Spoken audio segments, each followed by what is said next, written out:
देखिए दोस्तों, आज 22 अप्रैल विश्व पृथ्वी दिवस के रूप में मनाया जाता है। और चूंकि आपको पता है कि विश्व पृथ्वी दिवस मनाने की शुरुआत 1970 से हुई थी, अतः 1970 से इसकी शुरुआत हुई थी और आज 2020 है, 22 अप्रैल 2020, अतः इसकी 50वीं वर्षगांठ है। अतः आपकी परीक्षा के हिसाब से बहुत ज़्यादा महत्वपूर्ण टॉपिक है। विश्व पृथ्वी दिवस से रिलेटेड कुछ फैक्ट हैं और कुछ पृथ्वी सा रिलेटेड कुछ बेसिक चीज़ें हैं जो मैं आपको बताने जा रहा हूँ, तो कृपया इसे ध्यान से देखें। और इस वीडियो के बाद मैं आपको इससे संबंधित कुछ प्रश्नोत्तर भी बताऊंगा जो आपके लिए इम्पोर्टेंट होते हैं। और हमारे अगले वीडियो में हम कोशिश करेंगे कि साथ में प्रश्न भी इसमें दे दिए जाएं ताकि आप उनको पढ़ के परीक्षा में अच्छे अंक ला पाएँ। देखिए, सबसे पहले विश्व पृथ्वी दिवस जो है वो वर्तमान में प्रतिवर्ष मनाया जाता है 22 अप्रैल को। आप इसमें आराम से इसको पढ़ें। अभी इसके डिस्क्रिप्शन में इसका PDF लिंक दे दिया जाएगा जहाँ से फाइल डाउनलोड हो जाएगी।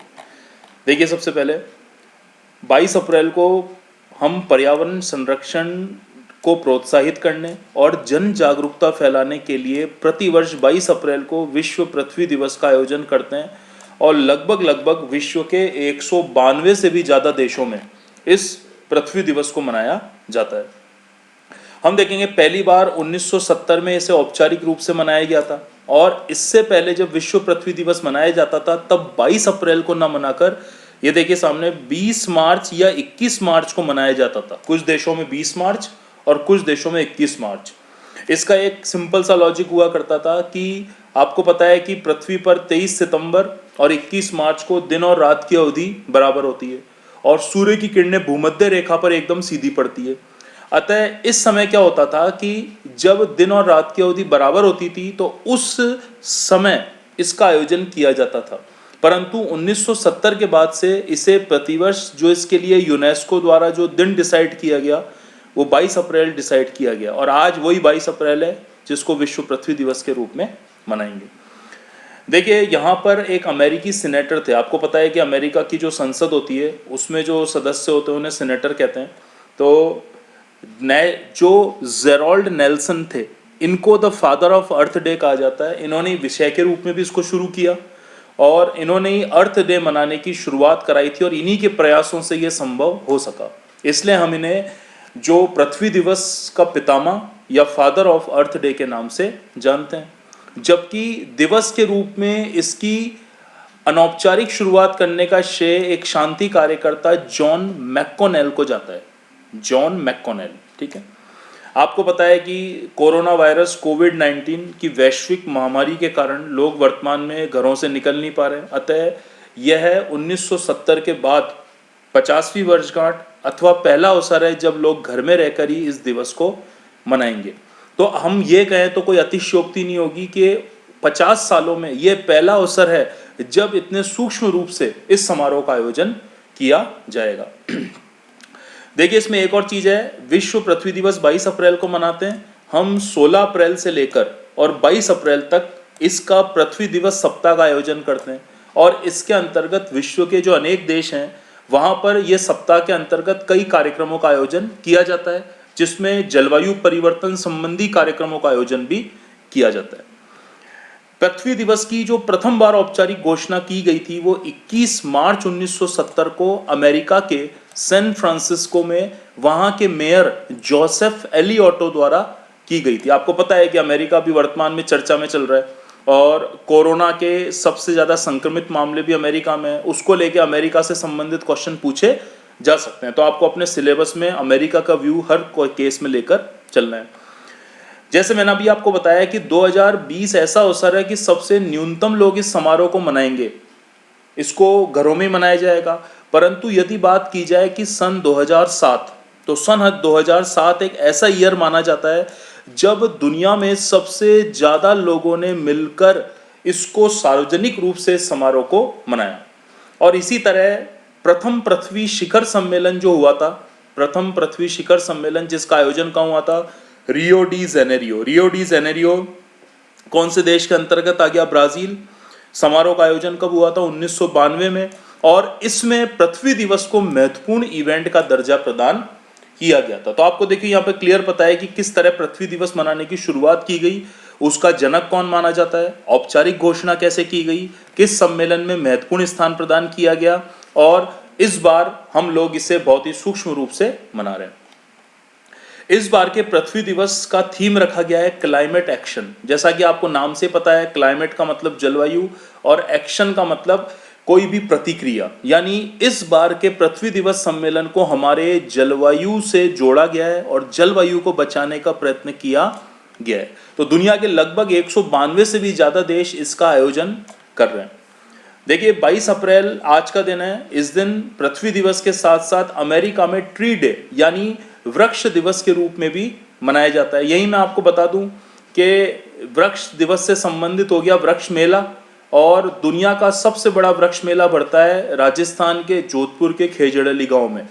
प्रतिवर्ष भाद्रपद शुक्ल दशमी को इसका आयोजन किया जाता है। 22 अप्रैल के दिन उत्तरी गोलार्ध में तो बसंत ऋतु चल रही होती है, उसका लगभग अंत होने वाला होता है, और दक्षिणी गोलार्ध में शरद ऋतु का अंत होने वाला होता है। और इसी समय ये तारीख सुनिश्चित की गई है जिसको पृथ्वी दिवस का आयोजन किया जाता है।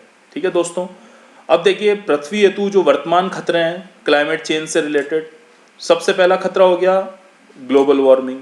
ग्लोबल वार्मिंग का मतलब है कि जो विश्व है उसका तापमान लगातार बढ़ रहा है, और बढ़ने का सबसे महत्वपूर्ण कारण है CO2 की मात्रा में वृद्धि। और CO2 की मात्रा जो बढ़ेगी वो कैसे बढ़ती है कि हम लगातार कोयले, पेट्रोलियम और अनेक जीवाश्म ईंधनों को जला रहे हैं, क्योंकि ये सस्ते हैं और ऊर्जा के स्रोत के रूप में काम में आते हैं। तो इससे लगातार कार्बन डाइऑक्साइड गैस की मात्रा पृथ्वी पर बढ़ती जा रही है, और साथ ही साथ हम वृक्षों को काट रहे हैं, क्योंकि वृक्ष ऑक्सीजन देते हैं और कार्बन डाइऑक्साइड का अवशोषण करते हैं, तो उसमें कमी आ रही है। अतः पृथ्वी पर कार्बन डाइऑक्साइड की मात्रा बढ़ रही है, और इसी वजह से पृथ्वी के औसत तापमान में भी वृद्धि हो रही है, जो कि चिंता का विषय है। दूसरा हो गया ओजोन परत का लगातार क्षय होना। हमारे घरों में उपकरण, AC, फ्रिज और अनेक प्रकार के जो जेट विमान होते हैं उनसे निकलने वाला धुआं हो गया, ये ओजोन परत को नष्ट करते हैं, और सूर्य से आने वाली पराबैंगनी किरणें पृथ्वी तक ज्यादा मात्रा में पहुंचती है और हमारे सेहत, हमारे स्वास्थ्य और हमारी स्किन के लिए खतरा उत्पन्न करती है, और त्वचा कैंसर के मामले सामने आते हैं। इसी प्रकार देखिए मृदा, जल और वायु प्रदूषण, जो पृथ्वी के लिए एक बहुत ही ज्वलंत मुद्दा बना हुआ है। ग्लोबल वार्मिंग के परिणाम क्या होते हैं, या मुख्य परिणाम मैंने दिए हैं जो अक्सर परीक्षाओं में आते हैं। देखिए आप यहाँ पर, सबसे पहला ग्लेशियर या हिमनद का तेजी से पिघलना। देखो दोस्तों, जो ध्रुवीय क्षेत्र होते हैं, ठंडे प्रदेश होते हैं, हिमखंड होते हैं, हिमालय क्षेत्र होता है, यहाँ की बर्फ गर्मी के कारण तेजी से पिघलती है। जैसे जैसे ये बर्फ पिघलती है नदियों में पानी का प्रवाह तेज होता है, और जैसे जैसे पानी का प्रवाह तेज होगा तो नदियाँ समुद्रों और महासागरों में जाकर गिरती है, तो इससे समुद्र के जल स्तर में वृद्धि होती है। कई छोटे छोटे द्वीप जो होते हैं डूबने के कगार पर आ जाते हैं। यहाँ आप नोट करना, वर्तमान जो संकट किस देश पर चल रहा है, मालदीव। मालदीव दुनिया का ऐसा देश माना जाता है जो लगभग डूबने के कगार पर है। तो सबसे बड़ा जो संकट है वो कौन सा संकट है, मालदीव संकट है। इसी तरह समुद्र में जो प्रवाल भित्तियां होती है, जिनको हम इंग्लिश में कोरल रीफ या सामान्य भाषा में मूंगे की चट्टान भी कहते हैं, वो लगातार नष्ट होती है, और पृथ्वी पर कई प्रजातियां नष्ट हो जाती है और विलुप्त हो जाती है। अतः जैव विविधता भी नष्ट होती है। आपने देखा होगा अभी पिछले साल दिसंबर और इस साल जनवरी में ऑस्ट्रेलिया के जंगलों में आग लगी थी, और लगभग 50 करोड़ पशु जलकर मर गए। तो यही जैव विविधता के विनाश का सबसे ज्वलंत उदाहरण माना जा सकता है। इसी तरह देखिए नीचे मैंने एक मीटिंग लिखी है, एक संस्थान लिखा है, UNFCCC, United nation framework convention on climate change, और इसकी एक संस्था होती है जिसे बोलते हैं कॉप, कॉन्फ्रेंस ऑफ पार्टीज। और ये इसका कौन सा सम्मेलन होगा इस साल, 26वां। कब आयोजन किया जाएगा, 9 से 20 नवंबर 2020। आयोजन कहाँ पर होगा, ग्लासगो। ग्लासगो सिटी कहाँ हो गई, स्कॉटलैंड, और स्कॉटलैंड कहाँ हो गया, यूनाइटेड किंगडम। ये सम्मेलन प्रतिवर्ष आयोजित किया जाता है। सबसे ज्यादा पॉपुलर कॉप आपको पता होना चाहिए, COP 21। इसके पर्यावरण संबंधी एक अलग टॉपिक में अलग से उसका वीडियो बनाऊंगा, तो उसमें आपको पूरी जानकारी प्राप्त हो जाएगी।